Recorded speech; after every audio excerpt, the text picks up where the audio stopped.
are coming running in and being distracting and everything. That's why following the process will keep you on track, so you don't forget, you don't miss little things. If you're practicing it the same way every single time, those little distractions won't fuck with you. The phone rings. You can just pause, start bullshitting with the guy while the woman goes out of the room and starts dealing with the phone call. When she comes back, you can pick up right where you left off without skipping a beat. But if you're not following the, and it's different every single time, you don't know where you're at, how to pick up, you might lose it, you might forget something, and you're only costing yourself money. Okay? So lay it down. This is how the office can see how I did. For pricing. Who uses the 4 price box consistently? In every house. I don't see any other way. Okay, pass one down, pass them, take one, pass them around. You must. Oh, yeah. Okay, the 4 pricing. Throw that metal roof on there. Throw a rubber roof on there. Build it up. Okay, it's important. Not so much for us. Yes, you're going to hear through the customer saying, no, we don't, don't even price me on that felt paper bullshit. Okay, I don't care what they tell you, you must. Yeah. All right, they have to see what that bottom line price is, because that's going to be comparable to that $6,000 price. And yeah, sometimes they have shit in writing, but most of the time they don't. They heard a number, they lost that quote, and they can just automatically assume, well, that's $6,000. Oh, that was probably the bullshit. You know, I don't remember. I didn't put it in writing. They just threw me a number. Okay, you have to have a number that's consistent to that bullshit lowball chucking a truck down the street. If you don't have that, they're going to keep searching to find out what that guy at work was talking about at $6,000. Otherwise, they can look at it and go, yeah, okay, that's what the guy at work must be talking about. Yeah, I don't want that shit. And if they don't want it from you, they don't want it from anybody. That's why you have to show that price on it. Okay? Also, with this on here, you got to make sure, and I think it's the next thing on here, monthly payments. You have to show payments for every single customer. You're missing the boat if you're not. Every single customer has to have a payment. I don't care how many times they tell you to swear up and down they're a cash buyer, everything else. They think they're a cash buyer because they got $6,000 set away in the bank. All right, when you open up at 12, they're freaking. Fuck, I got $6,000. How am I going to come up with the other 6? And not all of them are going to come across and tell you, oh, well, what's that financing option you were talking about? I see you got monthly payments. What would my payment be? Okay, they've told you for 2 hours they're a cash fucking buyer, and they're not going to fucking swallow their ego at that point to ask for the payment again. So just put it on there. It takes you 2 seconds. Figure out what it'd be. You'd be surprised how many people go in. I explain to them, hey, most of my customers use financing. I tell them that during the pitch. It keeps your money in your bank. The best referral I can give you as a customer is your own house. At the end of the day, what you're afraid of by going with somebody on the first visit or whatever, you're afraid of getting ripped off, right? Paying all this money and having a job you don't like at the end of the day. That's why you want to make sure all your ducks are in a line. Let us do this job on our dollar. Look, Anthony, I don't need your money to get the materials. Let us do this $15,000 roof on my dollar, and once you're 100% happy of how it turned out, then pay. And trust me, if I'm doing a $15,000 job and I haven't collected a single penny, I'm bending over backwards to make sure you're happy so I can collect. And that only makes sense, wouldn't it? All right, now you're taking that doubt away from them. Get on the financing, and if you decide you want to pay cash, if you truly are that cash buyer, when it's done, then hand us a check for the full amount. This loan's never activated. We rip up the financing. Or you can sign the completion slip, which activates the loan, and then you have a small little monthly payment. But you have time to decide that. You know how many times does that get built into objection? Well, let me figure out which way I want to go. I don't know if I want to go cash or if I want to go finance. Fuck that. Eliminate it. Go finance 100%. You got 2 months to figure out if you want to finance it or really pay cash. But in the meantime, your money in your bank account makes more money for you than it would in my bank account, right? So hold on to your deposit for 2 months. And when it's done, pay us. But always show that payment. You go looking for a car, most people, 90% of them, it's all payment. You go buy a house, it's all, can I afford the monthly payment? The sticker doesn't fucking matter. You look at the term of the loan, you got a $200,000 house. If the term ends after the 30 years, you pay $400,000 for it, if not more. People don't care about that. It's how much can I afford per month? That's what they're really looking at. Push the payment up. All right? Present the price. Explain what each package is. You don't want to confuse the hell out of them. That's why we do have it broken down a little bit. But kind of quickly explain what each option is and where the pricing comes from, and then shut the fuck up. Let them process it. You've just thrown a shit ton of information at them throughout your pitch, presentation. Now you price them 4 different ways. They got to make sense of it all. Okay, they're sitting there going, oh wow, $6,000 for that package? Oh, well, that was the felt paper. That was the bullshit 3 feet. You know what? I don't really want that. Yeah, limited warranty. Okay, so what's this next package, the preferred? Okay, okay, this is the better stuff, but alright, that's the generic stuff, nope, limited warranty, okay, I see what, alright, the platinum, that's the one I think I want. That's the one he talked about, the bells and whistles, everything across the board. Never, holy fuck. Never mind, I don't want that, that's way too, this is what's going through their head, but if you're sitting there talking over it and they can't make sense of any of this stuff, they're not putting it together in their mind, and you're losing them. Let them think about what package is best for them. Sometimes you could sit there for 5-10 minutes in complete fucking silence. It's awkward. But what do you think is going through their mind? How awkward do you think it is for them? What happens when people are in an awkward position or awkward spot? What do they tend to do? Uncomfortable. Start talking and telling you what. They're uncomfortable. Sometimes they take the clothes off. You're right. They get uncomfortable, they start talking, and what do they start talking about? Everything. What's gonna take the clothes? Their guard's down, they're flustered. Yeah. So it's not like they're thinking clearly where they're being careful of what they're saying to you and making sure they're not giving you too much information. They're in an uncomfortable spot and they start rattling. Because they are, I don't want to say embarrassed, but they're kind of put on edge. And so next thing you know, they have, diarrhea of the mouth, and they just start fucking spilling. That's what you want to hear. Holy shit, that's a lot higher than I thought it was going to be. The last guy, it was half of the cost, but wow. Now we start going, what do you mean half of the cost, this and that? But let them continue to talk. Because now we said, yeah, it was half the cost, but they didn't really talk about the difference between the ventilation like you did. They didn't really get into the difference of the synthetic and why having 6 feet is better than having the 3 feet. Now I can see why you're a little bit more, but wow, the double, that's a little bit more than I thought. But, I can definitely see, maybe the preferred package is for me. But no, wait, that one doesn't really have the warranty that I'm really looking for. I really love that platinum, but that's a little bit more than I thought. This is what they're going to start rattling off. If you ever sat there and shut the fuck up, you'll hear them. But half the time, we're fucking too busy talking over them and going, well, let me see what I can do for you. Let me see if I can get you down to that price. You don't really want that felt paper, do you? And we start putting words and talking, and we interrupt that chain of thought that they're going through, and they're just talking themselves through it. You've mentioned that you've had a couple customers that'll pick up the survey and go, well, I like this, I like that, and they'll close themselves just by picking up the survey. Well, they have. But if we sit there and start talking, we're separating, we're interrupting that chain of thought. And they don't have the time to do that. Now we're battling, well, what the fuck happened? Just sit back and relax. That's when usually right before pricing, you got that glass of water you asked me about, if I wanted that bottle of water. And then when I finally throw the price out there, I'll just kick back a little bit, relax, put my pen down. If you're holding your pen, that's a sign that you're still negotiating.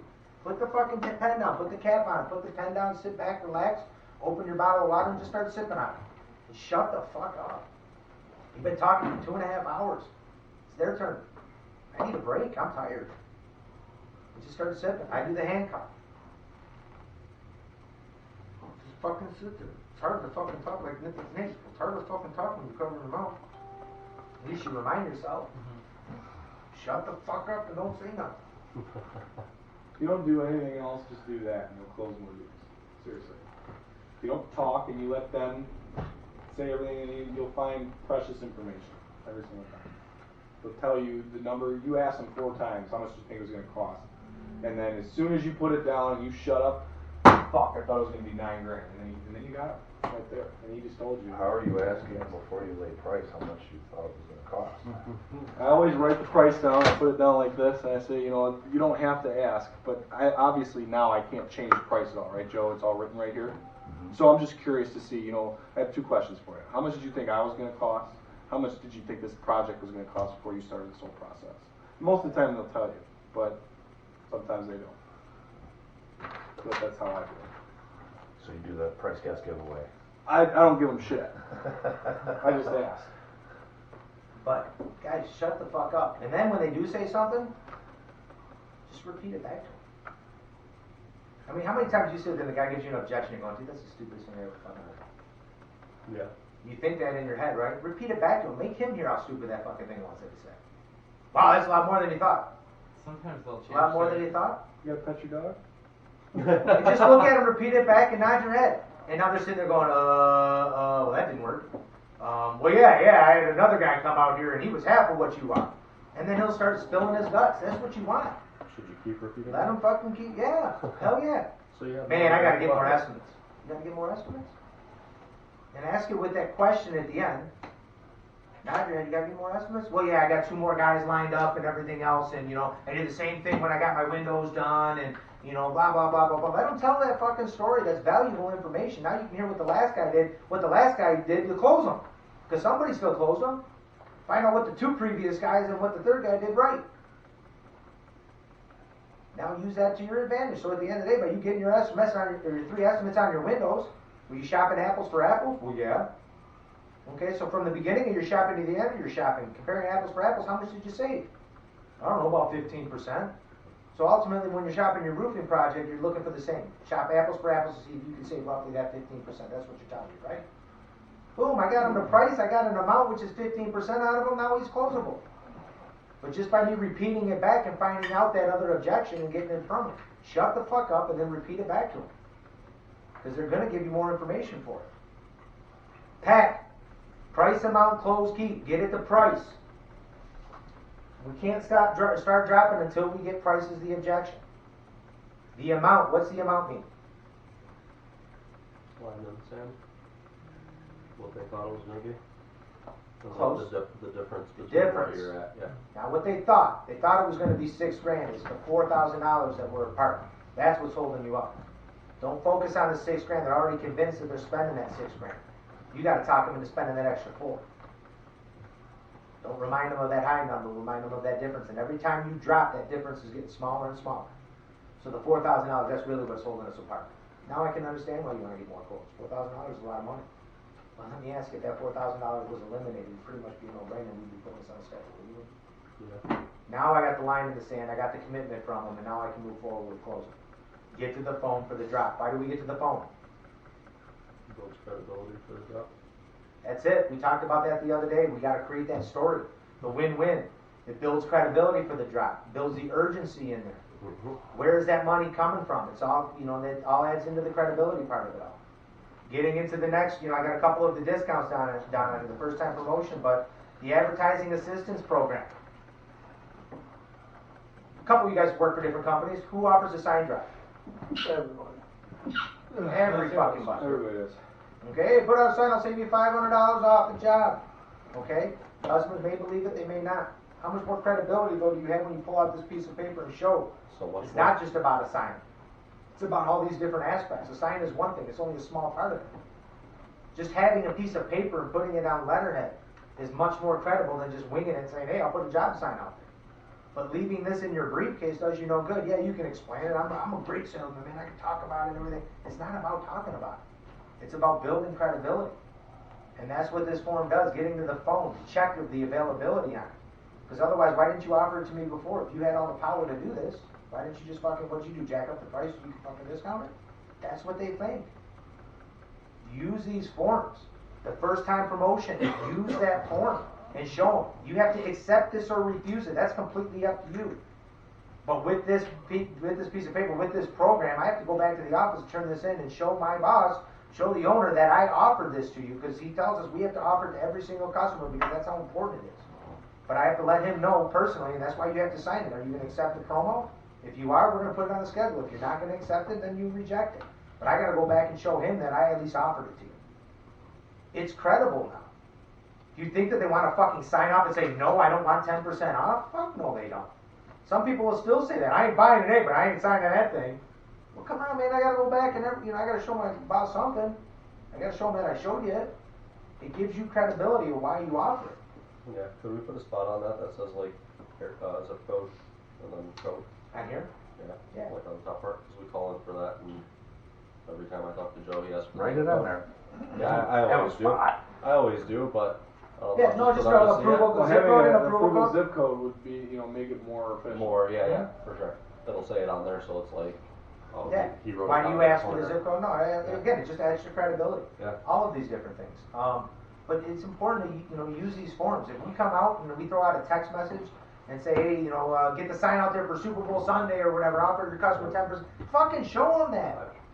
Yep. Pull it out. I mean, I do that for a reason. I mean, I can tell you guys, hey, we're running this or whatever. No, I put it in text format or whatever, so you guys can show that to your customer and point out, hey, this is coming from the boss. It's today and today only. Yeah. Now you're not being the asshole saying it. This is the promo that they had thrown out. Look, it's the end of the month. We were a little light this month, and we want to fucking finish it strong. So he's offering this promo. Use the holidays. Use the calendar the most you can. That's the easiest, best way to put urgency on your job. Alright? You see though, I do have the discounts that are structured here. Use them. Make sure you're going through these in order. You shouldn't have to jump from one to another. I mean, certain circumstances you can or whatever. I'm not saying you can't ever do it. But again, stick with your routine. The first time promotion, then roll into the advertising assistance, then the referrals, friends and family. Remember, it's half off administration fee. So those who've never heard that or the administration fee is waived in half if you get in 2 referrals. Okay? You've been getting those? Anthony, you had a couple of them. You've been getting quite a few of them. Actually, selling a couple of them too from it. Yep. You get an extra 3% commission and you get the administration fee knocked down to $400. It's a no fucking brainer. You get extra 3%? It's like a self-gen. No, on the referral. When you sell the referral. Oh. On the referral. Yeah, the new lead that you get from that. Yeah, I got one for my insurance guy on Sunday. Beautiful. I went and took the cover on it. Yep. Lucky he's been crushing the friends and family and referrals and stuff with the bathrooms and kitchens and, Yeah. and all that stuff. The referral wants to do a cedar shake around the whole house. The whole second There story. you go. It's fucking- Shit, he's been going back on the ones he sold from before. They didn't realize he could get half off admin fee and getting referrals and turning them in. So when I get the commission on the back end, I readjust it. Oh, yeah. Fuck yeah, Wait a minute, that's like a lot of money. dude. Yeah, I mean, if you think about it, it adds up. Yeah. But it's not even just the half off the admin fee. I mean, how many jobs have you got from it? At least 3 or 4 in the last 2 I weeks. just sold one It's yesterday. above par, it's actually Right. $200.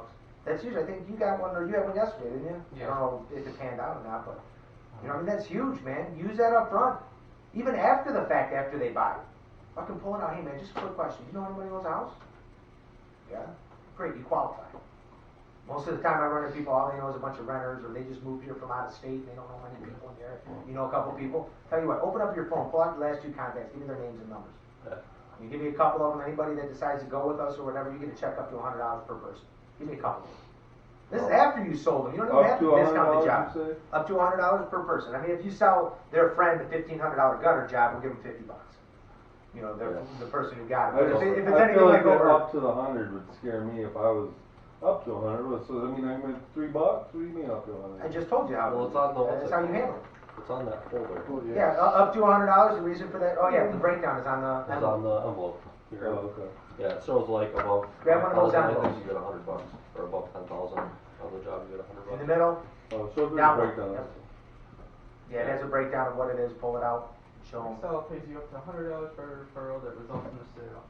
Referral amount of about 10,000, 25. Yeah, it has a list. 3,000, $50. 5,000, $75. 150,000, $100. Get the fuck out of here. Now Anthony's making shit up. No. All right. Employee discounts, guys. If you need more cards, the employee pricing cards or discount cards, let me know. You know, we'll put them out there. But again, it's something credible to pull out and say, hey man, I got this one left, and how I use it is I was saving this one for my mom. She was gonna get a storm door, but at the end of the day, I mean, the storm door is what, $200-300? Yeah. So if I save her an extra 10% off, I can save her $30. Okay, I mean, I'll give her the $30. All right, you got a $15,000 job. The 10% is going to go a hell of a lot longer in your way. Plus, you're willing to do this video tutorial or testimonial. You're willing to do this. Let me see if I can get approval on that. Hey, Joe. Hey, Dave. Is there any way? I know they're not a family member and everything else, but they're willing to work with us so much. Everything else. I was saving my last one for my mom. Is there any way that you allow me to authorize using it on this customer, even though they're not a family member? We're going to get to work on the back end, but we can save them a heck of a lot more money on this, and they're willing to work with us. Go to back form. But piggyback it on top of the other, you know, what they're willing to do for you. That's why you're going and giving them one of your personal employee discounts. You know, go to bat for them. Floating install, who knows what that is? And they're gonna take an install whenever they can get in and not be scheduled. There's a filler. Anybody flown standby before or know what that's all about? Yeah. It sucks. I would never fly standby ever again. Alright, so you ain't gonna be hard about floating install. That's a little different though. I mean, it's not like, hey, give me $5,000 and I might do your room. It is a little bit different, but as far as a floating install, usually, you know, you set that up for somebody who's they work from home, retired folk, something like that, where it's like normally what happens is when we schedule an install, whatever, people want to be there for it, you know, especially when it comes to roofing or whatever, which you don't have to be, but some people I have to be. All right, and when we call them up and stuff, sometimes they need a week or two notice. so they can schedule their time frame off to make sure the day is off and all of that stuff. And then if there's a weather delay and then we have to reschedule it, it can turn into some big headaches. But you guys are normally home during the day, you said you're retired and everything else. So what happens is if we schedule and we put this out on, for somebody's roof, and then we call them up and say, all right, we're ready to get you your roof on Thursday or whatever the case is, and then they call us back and say, hey man, there ain't no way I can make it, we're caught scrambling, trying to fill that gap in the installer's schedule because this customer can't fulfill that time frame. So now we're calling through everybody trying to do it. So what we try to do is make a list, it's kind of like flying a standby, make a list of people who are eligible for the floating install. We're not saying we will need you, but if we do run into that situation, we can call you up on a couple day notice to fit you into that schedule so our guys aren't just sitting there eating or getting paid to eat sandwiches all day. Does that make sense? So if we can put you on the schedule, and if we run into that situation, we can bump you up and put you in a couple day notice instead of calling you a week and a half. Is that something you think you'd be willing to do? Great. Okay, and then obviously you work in the phone, you call up and see if we have anything available in the area for the floating install program, because we might be booked up. If we got 3 people already on that schedule, we don't need a 4th. There's only so many people that we'll need to fill in there. Otherwise, if we don't need you, we'll call you like we normally do and schedule it just as normal, which is usually 2-3 days in advance. So we're not really changing anything, but in their mind they are. I have on here also too, well, we got rebates, but Dave sold one the other day where he used Orphan window. Oh yeah. How'd that work out? The guy pretty much didn't listen to my story, but I've used it somewhere else, and they were like, yeah, that makes a lot of sense. Told them We sold a window that we mismeasured that was back in the warehouse. Yeah. It was a legit window that we mismeasured that was sitting in the warehouse. I'm not Okay. gonna tell them we mismeasured though. Yes. Don't ever tell customers we mismeasured something or misordered something. Yeah. It makes us look like a bunch of idiots. But the way I described it to him is we use it as an orphan window. Look, we ordered a house full of windows for somebody, and then once we made them, okay, and everything else, we get the window shipped over here, and then typically once we got it, we check all the sizes, we call up the customer to schedule the install. Well, we got these 30-some windows for a house down in Pontiac. We called up this lady to schedule the install, everything else, and she goes, you can't install my windows. Well, what do you mean you can't? We just fucking ordered all these 30 windows specifically for all of your measurements in the house. She goes, well, I have a problem. My house burned down in the meantime. There's no place to put them. So now we got all these windows, no home for them, what we call an orphan window. Okay, since you're looking to do a cutout, which the size isn't anything, we can build that opening around whatever type of window we got. So he called up, and I didn't know if he was specifically looking for a drop, but he knew we did have some stuff. I'm like, we got some windows in the back, actually. If it's a cutout, and we found one that was close to the size that he wanted, and it turned out we're going to use the one from the back that was, we mismeasured it, and it didn't fit in the house, but customer don't know that. We don't want to make ourselves look like a bunch of idiots, but, it's all in that story. The house fucking burned down, what are we going to do? Now we got a warehouse full of fucking windows and no house to put them in. They got no home. What we call an orphan window. Oh, that kind of, a little laugh about it and shit. But I was an orphan. yeah. Exactly. See how well you turned out. Yeah. Alright? I can see why. Guys, bottom line, what's the very last thing on that sheet? The start to all of our promo codes. Stop being a pussy. SBAP, stop being a pussy. So You if go someone sees through that these. and asks I'm not what it saying you ain't gonna get wrenches thrown in your gears and shit and it's gonna take you off track, but if we make a conscious effort of doing everything on this sheet, guys, our closing percentage, our demo rates are gonna go up, we're gonna close for a lot more money. Use the tools. Go back to this, review this, read this every day, once a morning, and make sure that you're not forgetting something. Okay? Program yourself. Fucking brainwash yourself to go through this and make sure we're getting the pictures. The failed inspections, that's, I don't want to get into all that detail again, but let's just make sure we're getting the proper pictures. That's the biggest thing on it. Everything else we can figure out from the pictures. If you can calculate the shit, great, but at least get the fucking pictures. Alright? Hover should be in here in a couple minutes. Let's break up, get some coffee, get some drinks. Did you eat recently? You hungry? You hungry? You hungry, man? You got 15 minutes and. Yeah, I know, right? Yeah, right. Call them up. 15 minutes. Yeah. Call them up. Be like, yo, dude, we Eric? get some steaks to go. When you get a set, Dale has a couple questions on the job for this. Yeah, Yeah. isn't it? Anthony was going over that with Joe from you gone. So did you get them other ones turned in? One from yesterday. Huh? Alright, what about that No, common one? I got Nothing to do with- so much money, I you're don't like- really catch them. You're like, Yeah, that look on your face like it was. Oh, that was a good one. No, I just, Yeah, no, I like to save 3 or 4 checks before the cash. Took me a minute to remember what the fuck that There one you was, go. actually. Carla now. You want to smoke real quick, or are you in here? How was up north? It was good, man. Did a lot of riding. I'm sore. My back's sore. Nice. I'm jealous. Ah, shit. That's another thing.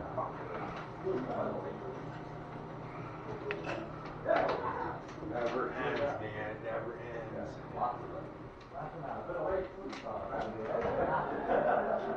You said you had the flu. I wonder if we're having appointments after this, what time, one meeting. Are we having They more can take a nap. appointments tonight or what? We got some. How much you sell it for, bro? The one for today? No, shower. 3 fucking hours. I put his balls to the fucking fire. He was still advice. Fucked up my hattie. So they're done. I'm gonna, once they get here, I'm gonna go next door and look at decorations and stuff. And then I'll go out and look for those bins, if I can find them and kind of clean them out a little bit. What's that? I'll go out to the barn and look for those bins, make sure the cable is clean. I don't know what about those. There's no bins, it's just There's a cardboard box. It's full of a lot of stuff though. Well,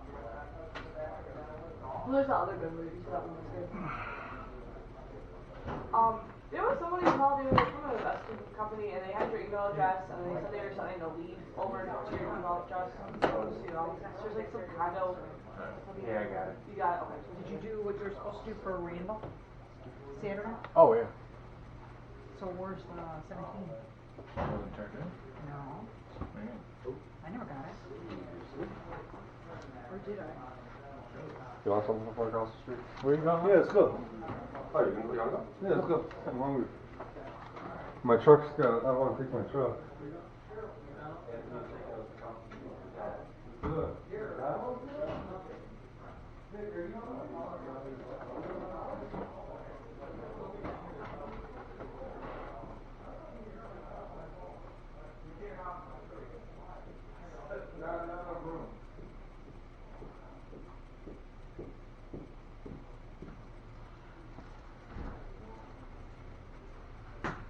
Oh, yeah, that American Express went through.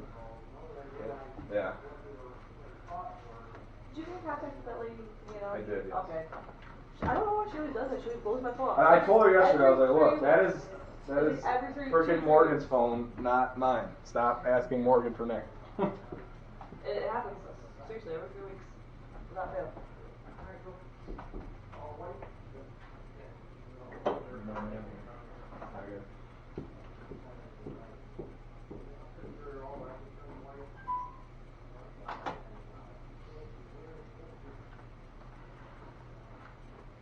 Not good. Has this all been recorded this whole time? Did they end up talking?